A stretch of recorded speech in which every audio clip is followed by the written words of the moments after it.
Well, today I'm going to be talking about the Sonics as they've recently struggled in the NAL. Last year they were able to win the entire NAL, but this year statistically they've done quite poorly.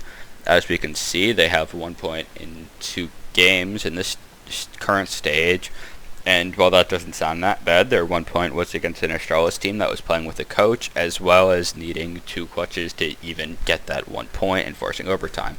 Last stage, they got a minus 17 round differential and only managed 9 points to finish in 8th place, which for a team that won the entire NAL last year is somewhat underwhelming.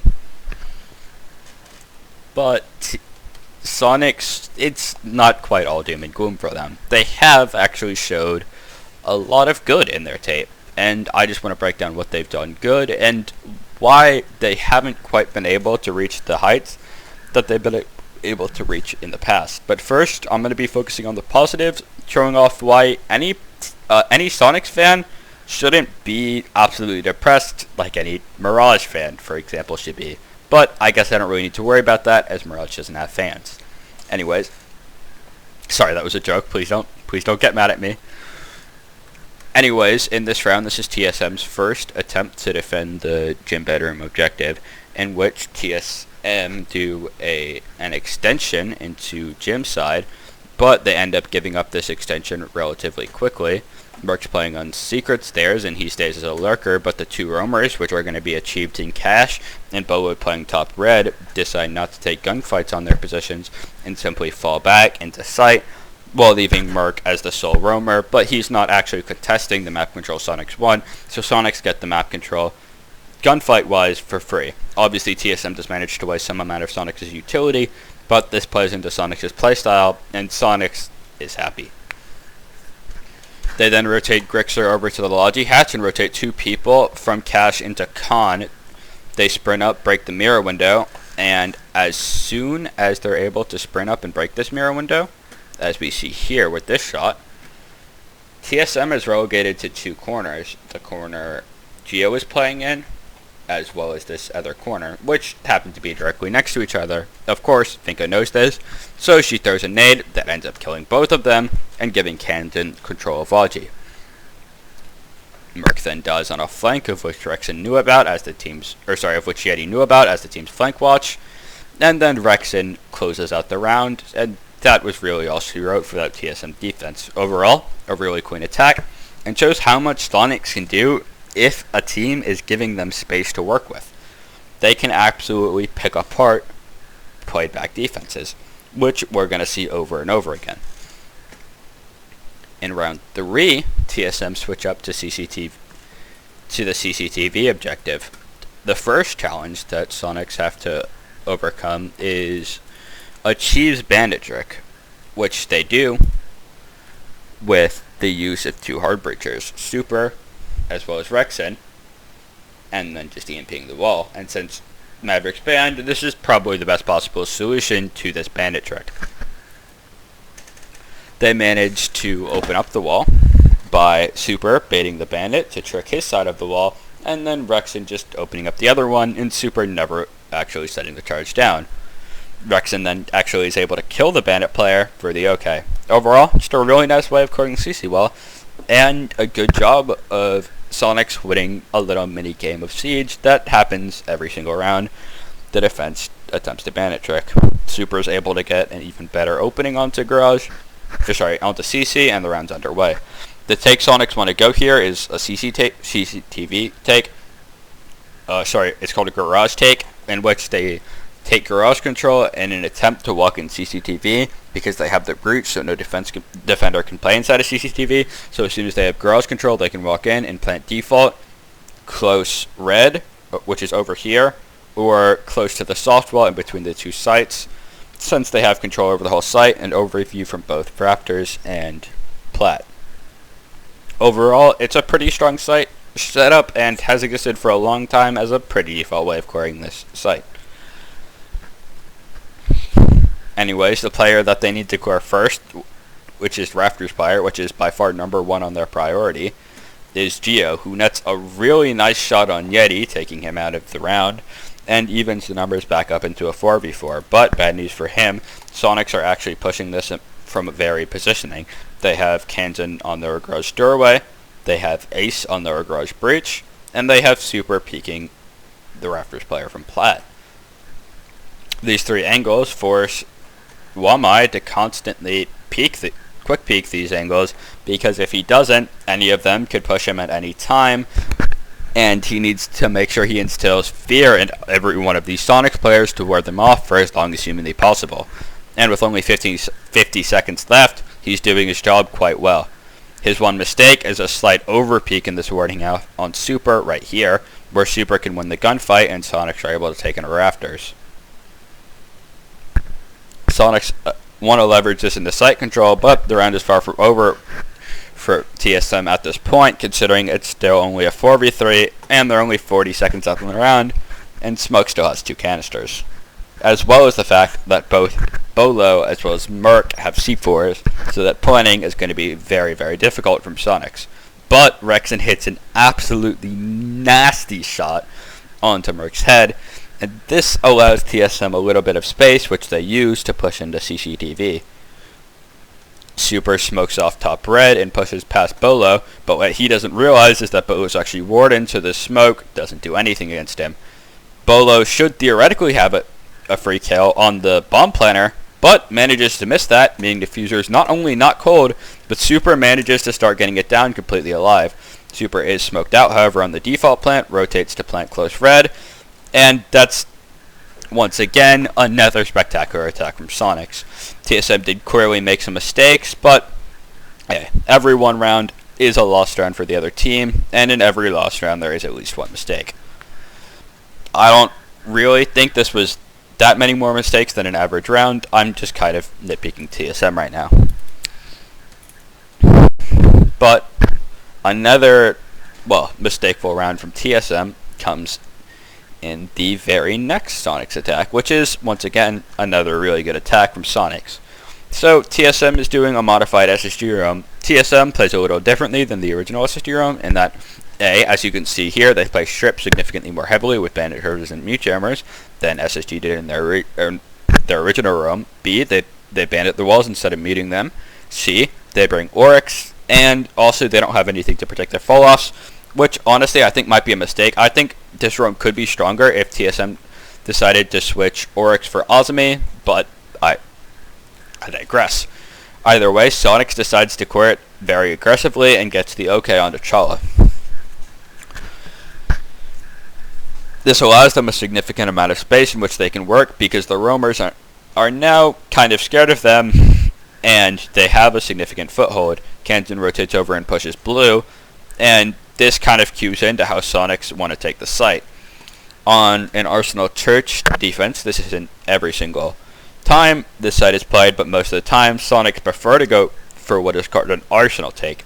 This means they want to play vertically on Arsenal from Kitchen Hatch, as well as just breaking the soft floor on Kitchen, and then pushing Dirt and Blue to push out to pinch any player playing dummies, with the intent of eventually planting somewhere around AKs.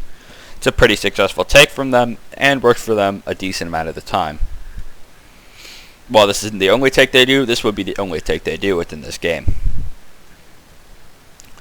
Anyways, Sonics continue working with their opening pick, but make a mistake here when Rexen loses a gunfight out to Geo by slightly overextending, and then Geo happily pre-fires through the soft wall. TSM make a slight mistake here though, however, where they just allow Yeti to take blue for free. I think this is good capitalization of the mistake from Sonics, but TSM are really not contesting blue at all. Yeti's just in this very advantageous position absolutely for free. And look how back Achieved is playing. Achieved is playing in this hallway. But look, Yeti can just walk on past him straight into a plant position, and no one is contesting anyone on the side of Sonics. Great job of Sonics of realizing how they can a weakness from TSM and attacking it, but honestly, TSM probably shouldn't have given this up. If TSM just played more aggressively on the Boiler positioning at this point in the round, they would have been able to peek this player on blue from Boiler, They could have opened up holes so that the church player could have participated, as well as playing someone dummies to also help out with that. But in their current positioning, this player just waltzes on the site, which to me is maybe a little questionable from TSM, but at the same time, a great job of Sonics taking away TSM's weakness, and just a good round from Sonics all around. Anyways, the next good round from Sonics that I wish to show is going to be the very next round in round 4. Apologies for the tactical timeout, by the way. Or sorry. I meant round 6. 2 rounds in the future. Of this, TSM goes for a very similar setup, and Sonics court it in an eerily similar way. It kind of feels like the same round, and TSM kind of repeat the same mistakes. Not to gloss over what I previously said too heavily, but TSM are forced back into sight. Sonics split dirt and blue. Eventually, Kansan gets the okay on a cut, which, once again, Sonics get okay. And I think another reason why Sonics have been so successful is their opening kill game. Like I said, when they are given space, they almost never give up the opening pick and can always work any lurkers or people attempting to play solo in any kind of weird positioning. They're good at droning and pushing them, and Kansan gets a kill on the fallback. But as we see, once again, Rexon's pushing into blue, and he's uncontested. He's just in the middle of blue, and while they are peeking the church holes this time, I guess props to TSM on that, they don't really manage to do much damage at all to the TSM players, and once again, they simply waltz in sight.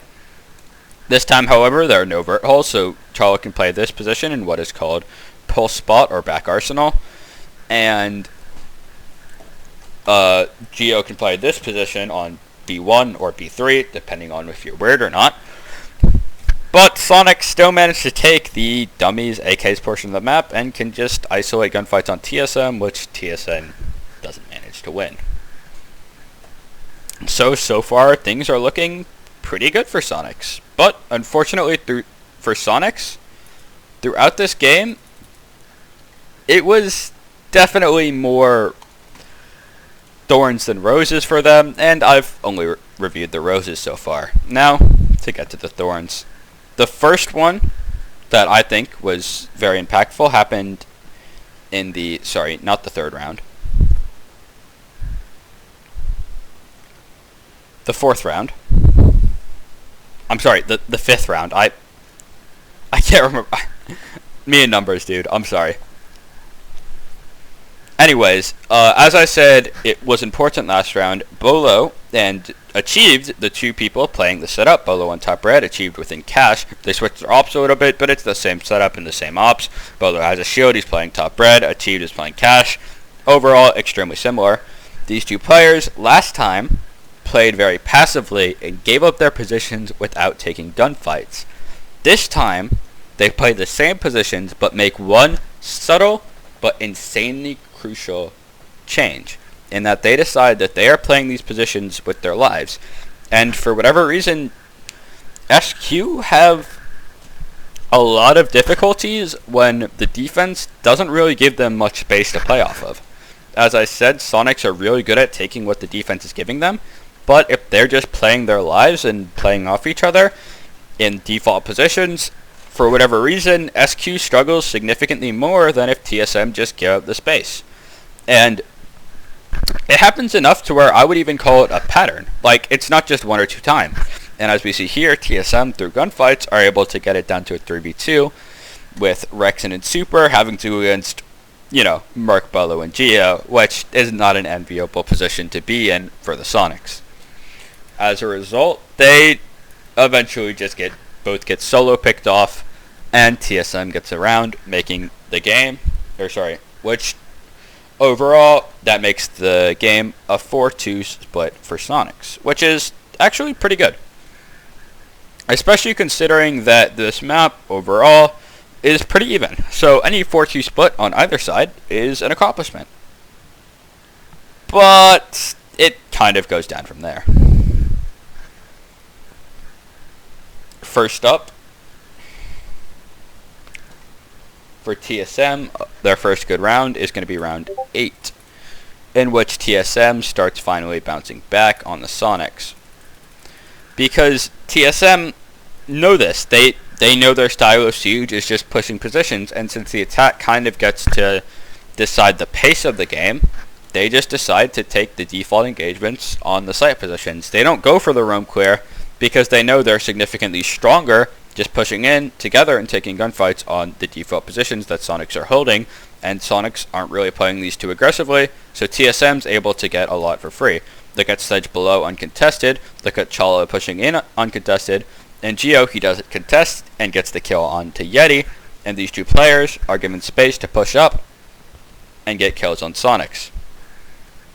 They're then able to push in sight after isolating all of these ones, and achieved to gets another kill on the weak side just to force Salt straight in the wound, leaving Super in a 1v5. He does his best, but Super realistically is not going to be clutching against TSM. And this loss of the Sonics in these kind of situations in which TSM are just kind of pushing their positions and they're left in the default ones is kind of just a pattern, and it happens over and over again, where TSM are just pushing Sonics off of their positions and they're just unable to hold them. Take this round. Another round, round 9 for example, Sonics decide to go basement. They actually do rotate one in a boiler, which I picked on TSM for not doing, but the boiler player is just unable to hold they have a dummies player and a church player picking the same angle as I described previously, but they're just unable to hold this. The main reason is that TSM sends two blue rather than just one, so these players are holding 2 people. This Valk is arguably holding 3 people because he needs to worry about dirt, blue, as well as oil. And this person is holding 2 people, so the overall pinch from TSM ends up working out, and they just win gunfights and gunfights and gunfights galore because they are an absolute avalanche and an insane team to go up against. But this just really happens. When TSM play aggressive and push the Sonics don't really know how to react. And while the Sonics were previously able to beat some aggressive teams, for example, APAC teams tend to struggle against them, that's not really the aggression I'm referring to. TSM are just holding their ground and not really falling back and pushing Sonics off of their positions on attack without clearing Sonics' overall setup and just targeting the main positions, and Sonics really tend to struggle. And this happens over and over again with TSM just pushing once and then winning once. And I think this is probably the greatest issue with Sonics, because in that 4-2 split, TSM had to get a 5-1 half to be able to win the game in regulation, and that was exactly what they got in the end. And they did it through just direct takes and just forcing and winning ones on the positions Sonics were playing. And while you could say, well, it's a 50-50 gunfight, sometimes that's just how it goes, it just kept going in TSM's way, so much that I don't think it's just how it goes. I think that's just something wrong with the way that the Sonics have been playing recently, and TSM just really seemed to capitalize on that in the second half of their game. Despite this, however, Sonics still have a great team. Sonics have one of the best IGLs in the world. Sonics have some of the best fraggers in the world. Sonics have a spectacular flank watch as well as flex player. Sonics definitely have everything they need to improve and rebound to their previous form. The question is, will they be able to? And that is on to Sonics. I'll see y'all in the next one.